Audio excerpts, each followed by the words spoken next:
അല്ലാഹു സുബ്ഹാനഹു വ തആല പറയുകയാണ്, വഅസാബഹും ഫത്ഹൻ ഖരീബ വമഗാനിമ കസീറതൻ യഅഖുദൂനഹ വകാന അല്ലാഹു അസീസൻ ഹകീമ വഅദകുമുല്ലാഹു മഗാനിമ കസീറതൻ തഅഖുദൂനഹ ഫഅജ്ജല ലക്കും ഹാദിഹി വകഫ ഐദിയൻ നാസി അൻകും. അല്ലാഹു സുബ്ഹാനഹു വ തആല പറയുന്നത്, നിങ്ങൾ പിടിച്ചെടുക്കുന്ന ധാരാളം യുദ്ധാർജിത സ്വത്തുക്കളെ നിങ്ങൾക്ക് നൽകി. മക്ക ഫതഹായി. ഹുനൈനിൽ നിന്ന് കിട്ടിയത് എന്താ? ഔത്താസിൽ നിന്ന് കിട്ടിയതൊക്കെ എന്താണ്? ആ യുദ്ധാർജിത സ്വത്തുക്കളുടെ എണ്ണവും വണ്ണവും അതിൻ്റെ ഒരു ബാഹുല്യവും എത്രയാണ് നമ്മൾ ചരിത്രത്തിൽ വായിക്കുന്നത്. അതൊക്കെ ഇതിനെ തുടർന്ന് അല്ലാഹു സുബ്ഹാനഹു വ തആല ഈ വിശ്വാസികൾക്ക് നൽകിയതാണ്. അല്ലാഹു സുബ്ഹാനഹു വ തആല പറയുന്നത്, വഅദകുമുല്ലാഹു മഗാനിമ കസീറതൻ തഅഖുദൂനഹ. ഇതിന് തൊട്ടുമ്പത്തെ ആയത്തിൽ വമഗാനിമ കസീറതൻ യഅഖുദൂനഹ, അവർ പിടിച്ചെടുക്കുന്ന ധാരാളം യുദ്ധാർജിത സ്വത്തുക്കൾ.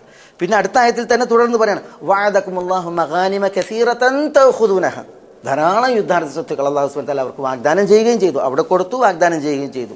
ഫഅജ്ജല ലക്കും ഹാദിഹി. എന്നിട്ട് പറയണം, വകഫ ഐദിയൻ നാസി അൻകും, നിങ്ങളെ തൊട്ട് ജനങ്ങളുടെ കൈകളെ അല്ലാഹു സുബ്ഹാനഹു വ തആല തടഞ്ഞു വെച്ചു എന്നാണ്, പിടിച്ചു വെച്ചു.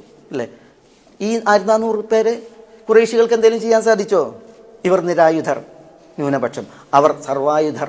പക്ഷേ അല്ലാഹു സുബ്ഹാനഹു വ തആല വകഫ ഐദിയൻ നാസി അൻകും, നിങ്ങളെ തൊട്ട് ഈ ശത്രുക്കളുടെ കരങ്ങളെ അല്ലാഹു സുബ്ഹാനഹു വ തആല തടഞ്ഞു വെച്ചു എന്ന് പറയണം. നോക്കി നിങ്ങൾ, അല്ലാഹു സുബ്ഹാനഹു വ തആല എങ്ങനെയാണ് ഈ ന്യൂനപക്ഷത്തെ സംരക്ഷിച്ചത്? എന്തുകൊണ്ട് സംരക്ഷിച്ചു? ഈ ആയത്തിന്റെ തുടർച്ചയിൽ അല്ലാഹു സുബ്ഹാനഹു വ തആല പറയുന്നുണ്ട്, പിന്നെ വആയതൽ മുഅ്മിനീന വയഹ്ദിയകും സിറാത്തൻ മുസ്തഖീമ എന്ന് പറഞ്ഞിട്ട്, വഉഖ്റ ലം തഖ്ദിറു അലൈഹ ഖദ് അഹാതല്ലാഹു ബിഹ വകാന അല്ലാഹു അലാ കുല്ലി ഷൈഇൻ ഖദീറ.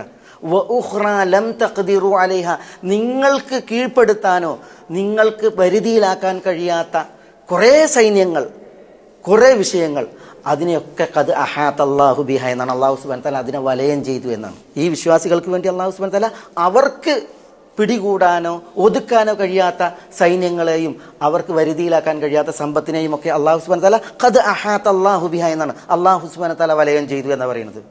വകാന അല്ലാഹു അലാ കുല്ലി ഷൈഇൻ ഖദീറ.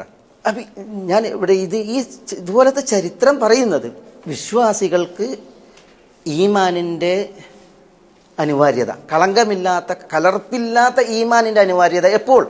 വിശിഷ്യ അവർ നിരായുധരായി, ന്യൂനപക്ഷമായി, നിസ്സഹായരായി ശത്രുക്കളുടെ മുമ്പിൽ, ശത്രു മേൽക്കോയ്മയിൽ, അധികാരത്തിൽ, ആയുധബലത്തിൽ, കായിക ബലത്തിൽ ഒക്കെ വർത്തിക്കുമ്പോൾ ഈ വിഭാഗം അവർ വിശ്വാസം സാക്ഷാത്കൃതരാണോ അവരെ കാക്കാൻ അള്ളാഹു മതി. അത് എങ്ങനെ അള്ളാഹു സുബ്ഹാനഹു വ തആല അവൻ്റെ ഔലിയാക്കളെ കാക്കുന്നത്, ഏതൊക്കെ രീതിയിലാണോ ആ രീതിയിലൊക്കെ അള്ളാഹിൻ്റെ കാവൽ വരും.